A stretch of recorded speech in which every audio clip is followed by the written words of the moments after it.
बारंग के पास मुझे लगा हमारे ड्राइवर ने जानबूझकर टैक्सी को धीमा कर दिया है। मैंने देखा तो गाड़ी के सामने एक आदमी अपनी बाहें फैलाए गाड़ी रोकने के लिए खड़ा था। साइड में एक स्कूटर पार्क था जिस पर दो लोग बैठे थे। जिस व्यक्ति ने हमें रोका था वो रिवॉल्वर लेकर आया और मेरे साथी को बंदूक की नोक पर आगे की सीट पर भेज दिया। उसने मेरे साथी के सर पर रिवॉल्वर ताने रखा और मेरे बगल में आकर बैठ गया। हमारे ड्राइवर को उन्होंने स्कूटर पर भेज दिया और हंसिया जैसा एक चाकू लिए दूसरा आदमी गाड़ी ड्राइव करने आ गया। बंदूक की नोक पर वो हमें एक सुनसान इलाके में ले जाने लगे।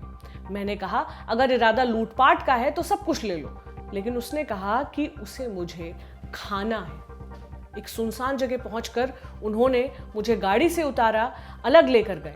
मैंने कहा इससे बेहतर वो मुझे मार डाले। उसने कहा अगर मैंने कोई विरोध किया तो वो मेरे साथी को गोली मार देगा। उस सर्द रात मुझे पूरा नग्न किया गया और उसने अपने साथी के साथ मिलकर मेरा एक एक करके कई बार रेप किया। वो खुद को बीके कहता था और उसका साथी मियां कहलाता था। मुझे रेप करते हुए बताया जा रहा था कि ये मेरे ढीठपने का नतीजा है कि मैं समझौता नहीं कर रही हूं और इंद्रजीत रे के खिलाफ की गई शिकायत वापस नहीं ले रही हूं। अगर मैं हाँ कह देती तो मुख्यमंत्री साहब मुझे रानी बनाकर रखते। अगर मैं ना कहती रही तो इसी तरह बार बार मुझे कीमत चुकानी पड़ेगी। किस महिला के शब्द हैं ये? कहाँ जा रही थी वो उस गाड़ी से? कौन था रेप करने वाला जो खुद को बीके कह रहा था? कौन है इंद्रजीत रे? महिला के मुताबिक जिससे समझौता न करने की सजा उसे रेप के रूप में मिल रही थी। और अंत में कौन था ये बड़ा नेता, ये मुख्यमंत्री जिसका नाम महिला ले रही थी? जानेंगे आज की बड़ी खबर में, लेकिन इससे पहले जान लेते हैं दिन की सुर्खियां। नमस्ते, मेरा नाम प्रतीक्षा है और आप देख रहे हैं दी ऑर्डिनरी शो। पहली सुर्खी जुड़ी है दिशा रवि मामले से। टूलकिट विवाद में कुछ दिन पहले दिल्ली पुलिस ने दिशा नाम की 21 साल की एक लड़की को गिरफ्तार किया था। आरोप लगे थे कि दिशा ने किसान आंदोलन से जुड़ा एक टूलकिट बनाया था और उसे फिर ग्रेटा को भेजा था। शांति भंग करने की साजिश रची थी। अब इस केस में अपडेट यह है कि दिशा को दिल्ली की पटियाला हाउस कोर्ट ने 1 लाख के निजी मुचलके पर जमानत दे दी है। दिशा रवि एक पर्यावरण एक्टिविस्ट है। फ्राइडे फॉर फ्यूचर कैंपेन की फाउंडर हैं। इस मामले में 2 और आरोपी हैं, निकिता जेकब और शांतनु। निकिता को पहले ही बॉम्बे हाई कोर्ट ने अग्रिम जमानत दे दी है, तो वहीं शांतनु को कोर्ट ने 10 दिन की ट्रांजिट बेल दी है। अगली सुर्खी है लोनावला से। यहां पुलिस ने एक प्रेग्नेंट महिला के ऊपर अंधविश्वास से जुड़े रीति रिवाज करने के आरोप में उसके पति के खिलाफ केस दर्ज किया है। साथ ही आरोपी के परिवार के 4 अन्य लोगों के खिलाफ भी केस किया गया है। पुलिस का कहना है कि 10 फरवरी के दिन महिला की तबीयत काफी बिगड़ गई थी और उसके ससुराल वालों ने उसे समय पर अस्पताल न ले जाकर उसे तंत्र मंत्र से ठीक करने की कोशिश की, जिससे उसकी मौत हो गई। पुलिस ने महिला के भाई की शिकायत पर परिवार के खिलाफ केस दर्ज किया है। भाई का आरोप है कि पिछले साल अप्रैल में उसकी बहन की शादी महेश बितकर नाम के आदमी से हुई थी। जब वो प्रेग्नेंट हुई तो ससुराल वालों ने उसे प्रताड़ित करना शुरू कर दिया और दहेज की मांग करने लगे। जब महिला की प्रेगनेंसी का 8वां महीना चल रहा था तब उसकी तबीयत बिगड़ गई और ससुराल वाले उसे अस्पताल लेकर नहीं गए। अगली सुर्खी है महाराष्ट्र के उस्मानाबाद से। यहां एक महिला से उसकी पवित्रता साबित करवाने के लिए खौलते तेल में उसका हाथ डलवाया गया। दैनिक भास्कर की रिपोर्ट के मुताबिक महिला 4 दिन से अपने घर से गायब थी। जब वो वापस आई तो पति ने तेल खौलाया, उसमें 5 रुपए का सिक्का डाला और महिला से कहा कि अगर वो अपनी पवित्रता साबित करना चाहती है तो खौलते तेल में हाथ डालकर वो सिक्का निकाले। इसके साथ ही पूरी घटना का वीडियो भी आदमी ने बनाया। दरअसल 11 फरवरी को महिला के पति से उसका झगड़ा हो गया था, फिर वो घर से बाहर चली गई थी। इधर उसका पति उसको खोजता रहा। 4 दिन बाद वो घर लौटी और बताया कि चौक पर वो बस का इंतजार कर रही थी। तब 2 लोग बाइक से आए और जबरन अपने साथ ले गए। 4 दिन तक कैद करके रखा। महिला ने बताया कि उसके साथ गलत नहीं किया गया, केवल कैद करके रखा गया। इस पर आदमी ने कहा कि अगर वो सच कह रही है तो उसे साबित करने के लिए गरम तेल में हाथ डालना होगा। यहां होती हैं सुर्खियां खत्म। अब लौटते हैं बड़ी खबर पर।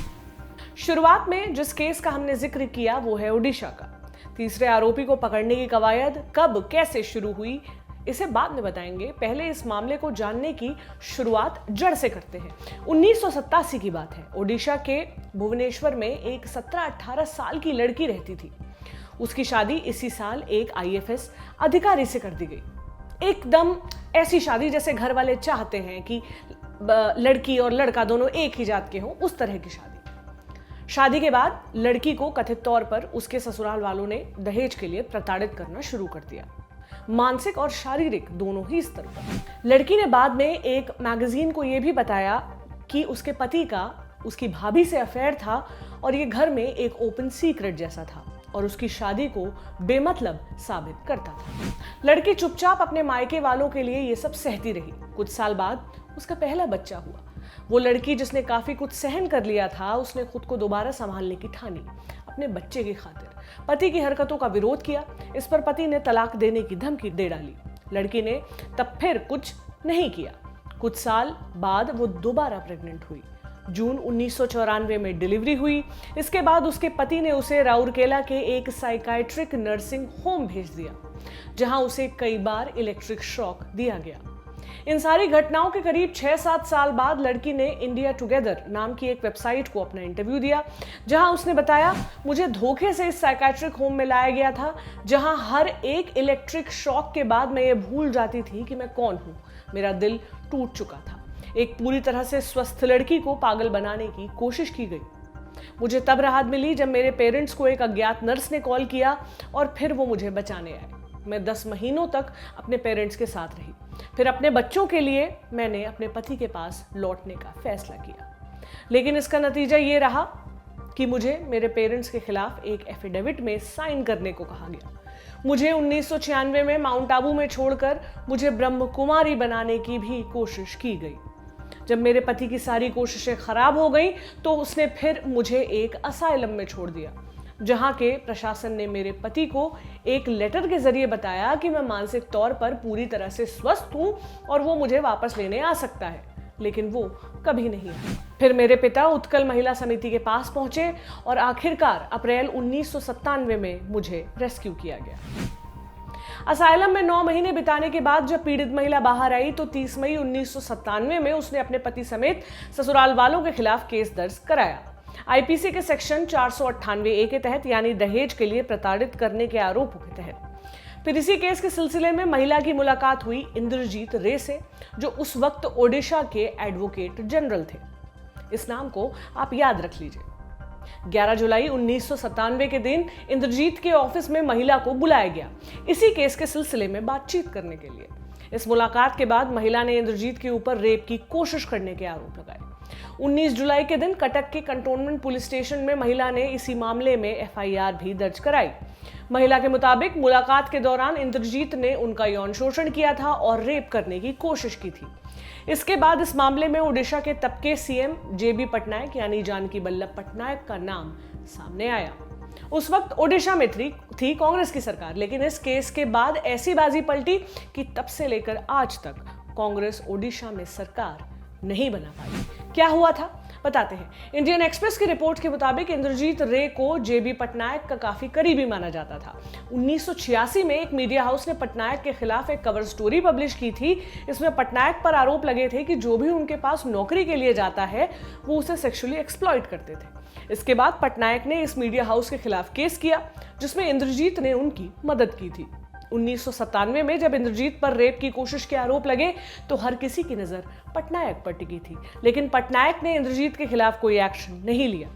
फिर ओडिशा हाई कोर्ट के आदेश पर इस मामले की जांच सौंपी गई सीबीआई को। इसके बाद 1998 में इंद्रजीत ने अपने पद से इस्तीफा दिया। सीबीआई की जांच शुरू हुई और आया साल 1999। इसी साल जनवरी महीने में महिला हुई गैंगरेप का शिकार। 9 जनवरी का दिन था। महिला अपने दोस्त के साथ भुवनेश्वर से कटक जा रही थी अपने वकील से मुलाकात करने। साथ में एक ड्राइवर भी था। तीनों कार से सफर कर रहे थे। तभी बारंग नाम की जगह के पास 3 लोगों ने महिला की कार को रोका और गैंगरेप की घटना को अंजाम दिया। इंडिया टुडे के मोहम्मद सूफियान की रिपोर्ट के मुताबिक 9 जनवरी की रात महिला की कार रास्ते में थोड़ी देर के लिए रुकी, सड़क के किनारे बने एक रेस्तरां में खाने के लिए। खाने के बाद जब महिला की कार आगे बढ़ी तो यहीं से 3 आदमियों ने इनका पीछा करना शुरू कर दिया। कुछ दूर जाने के बाद तीनों ने कार को रुकवा दिया। इन तीनों के नाम थे प्रदीप साहू उर्फ पाड़िया, धीरेन्द्र मोहंती उर्फ पूनिया और बिबन बिस्वाल। इसी बिबन बिस्वाल को बीके यानी बारंग किंग कहा जाता था। तीनों के पास हथियार थे। इसी की बदौलत उन्होंने महिला को डराया और उसका गैंगरेप किया। 10 जनवरी 1999 के दिन महिला ने कटक महिला पुलिस थाने में गैंगरेप की शिकायत दर्ज कराई। 16 दिन बाद 26 जनवरी को पुलिस ने 2 आरोपी धीरेन्द्र मोहंती और प्रदीप को गिरफ्तार किया, लेकिन तब तक बिबन फरार हो चुका था। गैंगरेप की घटना के बाद महिला ने आरोप लगाया कि गैंगरेप के पीछे जेबी पटनायक और इंद्रजीत का ही हाथ है। यह भी आरोप लगाया कि सीएम इस घटना को दबाने की कोशिश कर रहे हैं। इसके बाद कई महिला संगठन और सीपीआई, सीपीआईएम, जनता दल समेत बाकी विरोधी पार्टियों ने पटनायक के खिलाफ आवाज उठानी शुरू कर दी। लोगों ने आंदोलन किए, सारी विरोधी पार्टियों ने बंद बुलाया। इसके बाद एक और घटना हुई। एक आदमी समेत उसके 2 बेटों को कार में जिंदा जला दिया गया। इस घटना को लेकर भी लोगों ने पटनायक का विरोध किया। साल 2000 में होने वाले थे राज्य में विधानसभा चुनाव। पटनायक के आलोचकों ने मांग की कि उन्हें अपने पद से इस्तीफा दे देना चाहिए। फरवरी 1999 में उन्होंने ये पद छोड़ दिया और सोनिया गांधी ने गिरिधर गमांग को ओडिशा का सीएम बनाया। ये भी बता दें कि जानकी बल्लभ पटनायक की साल 2015 में मौत हो गई थी। अब लौटते हैं गैंगरेप वाले केस पर। 26 जनवरी को ओडिशा हाईकोर्ट के आदेश पर इस केस को सीबीआई ने टेक ओवर कर लिया। सीबीआई ने 5 मई 1999 में अपनी चार्जशीट दाखिल की। अप्रैल 2002 में खुदरा डिस्ट्रिक्ट सेशन जज महेंद्र नाथ पटनायक ने प्रदीप और धीरेन्द्र को उम्र कैद की सजा सुनाई। हाईकोर्ट ने भी इस सजा को साल 2010 में बरकरार रखा। फरवरी 2020 में प्रदीप साहू को सीने में दर्द हुआ और इलाज के दौरान उसकी मौत हो गई। यहां तक क्या क्या हुआ आप समझ गए होंगे। अभी आने वाली अपडेट से आप पहले थोड़ा इंद्रजीत वाला मामला भी जान लीजिए। फरवरी साल 2000 में सीबीआई की एक अदालत ने इंद्रजीत को रेप की कोशिश वाले आरोपों में दोषी पाया और 3 साल की सजा सुनाई। अब बचा क्या था? एक आरोपी बिबन यानी बीके। यही गैंगरेप वाली घटना का मुख्य आरोपी था, जिसकी गिरफ्तारी 22 फरवरी को हुई। कैसे पुलिस बिबन तक पहुंची, आगे हम इसकी कहानी बताते हैं। मोहम्मद सूफियान की रिपोर्ट के मुताबिक बिबन ने अपना नाम बदलकर जालंधर रख लिया था और महाराष्ट्र में लोनावला की एमबी वैली में रह रहा था, जहां वो प्लम्बर के तौर पर काम कर रहा था। कटक और भुवनेश्वर के पुलिस कमिश्नर सुधांशु सारंगी ने बिबन की गिरफ्तारी के बाद मीडिया से बात की और बताया कि कैसे पुलिस इस आरोपी तक पहुंची। कमिश्नर ने बताया कि करीब 3 महीने पहले उन्हें धीरेन्द्र से मुलाकात की थी, जो इस वक्त जेल में बंद है, और पूछा कि क्या वो जानता है कि इस वक्त बिबन कहाँ है। धीरेन्द्र ने बताया कि उसे कोई जानकारी नहीं है। इसके बाद कमिश्नर सारंगी ने इस केस की पुरानी फाइल्स को पढ़ना शुरू किया। पाया कि बिबन ही मुख्य आरोपी है और जिन 2 को सजा दी गई है वो तो उसके साथ ही थे। आगे कमिश्नर ने बताया, जब मुझे यह समझ आया कि मुख्य आरोपी की तो अभी तक गिरफ्तारी ही नहीं हुई है, तो हमने उसे पकड़ने के लिए एक ऑपरेशन लॉन्च किया। नाम रखा साइलेंट वाइपर। प्रण लिया कि इसे पकड़कर ही रहेंगे। फिर हमने एक टीम बनाई। बिबन बारंग इलाके के नारायणपुर गांव का रहने वाला था। हमें पता चला कि वो अपने परिवार को अभी भी कभी कभी पैसे भेजता है और कभी कभी मिलने भी आता है। फिर छानबीन में हमें पता चला कि बिबन का परिवार जालंधर नाम के आदमी का डेथ सर्टिफिकेट बनवाने की कोशिश कर रहा है, जबकि नारायणपुर गांव में जालंधर नाम का आदमी कोई रहता ही नहीं था। फिर हमने इसी नाम के बारे में और जानकारी जुटानी शुरू की और पता लगा कि वो एम्बी वैली में रह रहा है। हमारी स्पेशल टीम 19 फरवरी को मुंबई के लिए निकली और उसे खोजकर गिरफ्तार किया। इस मामले में मुंबई पुलिस ने भी कटक पुलिस का साथ दिया था। 22 फरवरी को जब बिबन की गिरफ्तारी हुई तो पीड़ित महिला ने इस मुद्दे पर इंडिया टुडे से बात की। कहा, मैंने तो उम्मीद ही खो दी थी कि अब मुझे न्याय मिलेगा। अब मुझे कुछ उम्मीद दिख रही है। पुलिस कमिश्नर सुधांशु सारंगी को मैं धन्यवाद कहती हूँ। मैं चाहती हूँ कि उसे मौत की सजा मिले, नहीं तो कम से कम उम्र कैद की सजा तो दी ही जाए। 22 साल बाद उस मामले का मुख्य आरोपी गिरफ्तार हुआ, जिसने ओडिशा की सरकार को हिलाकर रख दिया था, जिसके लिए कई सारे प्रोटेस्ट हुए। वो महिला जिसने घरेलू हिंसा, यौन शोषण और फिर गैंगरेप का सामना किया, लेकिन लगातार लड़ती रही। अब वक्त हो चला है हमारे जाने का, यानी हमारे आखिरी सेक्शन चलते चलते का। आज हम आपको एक तमिल वेब सीरीज रेकमेंड कर रहे हैं। नाम है वधम। ये एक all women crime thriller show है। वधम यानी हत्या, मर्डर। कहानी खुलती है एक मर्डर से। विघ्नेश नाम के एक शख्स का मर्डर हो जाता है। पुलिस हरकत में आ जाती है। केस की जांच के लिए एक टास्क फोर्स बनाती है, एक all women police team. Open and shut लगने वाले इस मर्डर केस में इन्हें आगे क्या कुछ पता लगता है, यही शो की कहानी है। इस पुलिस टीम को हेड करती है शक्ति, जो हर मायने में टिपिकल सिनेमा कॉप की इमेज से कोसों दूर है। रफ एंड टफ है, लेकिन हमेशा नहीं। हालात के आगे वल्नरेबल भी पड़ती है, कमजोर भी पड़ती है। यही उसकी सबसे बड़ी ताकत है कि वो रियल लगती है। कोई बनावटी किरदार नहीं जिसे आप जल्द भूल जाएं। 10 एपिसोड्स में बटे इस शो को आप MX प्लेयर पर देख सकते हैं, जहां इसका हिंदी वर्जन भी उपलब्ध है। इस सीरीज को रेकमेंड किया है हमारे साथी मयंक ने। देखें और बताएं कि आपको ये कैसी लगी। अगर आप भी कोई फिल्म, सीरीज, गाना या किताब रेकमेंड करना चाहते हैं तो ज़रूर करिए। #चलते_चलते के साथ ट्वीट करिए, ऑर्डिनरी को ट्विटर पर टैग करिए। साथ ही ये भी बताइए कि आप जिस चीज़ को रेकमेंड कर रहे हैं उसमें सबसे खास क्या है, इसे कहाँ देखा, पढ़ा या सुना जा सकता है। आपके नाम के साथ आपके सुझाव को चलते चलते सेक्शन में शामिल किया जाएगा।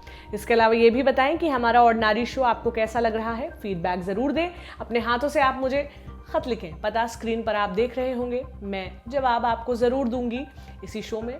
साथ ही आप हमारे शो पर कमेंट भी कर सकते हैं। देखते रहें ऑर्डिनरी और हमारे चैनल को सब्सक्राइब करना ना भूलें। घंटी की फोटो पर भी क्लिक ज़रूर करें ताकि आपको नोटिफिकेशंस मिलते रहें। शुक्रिया।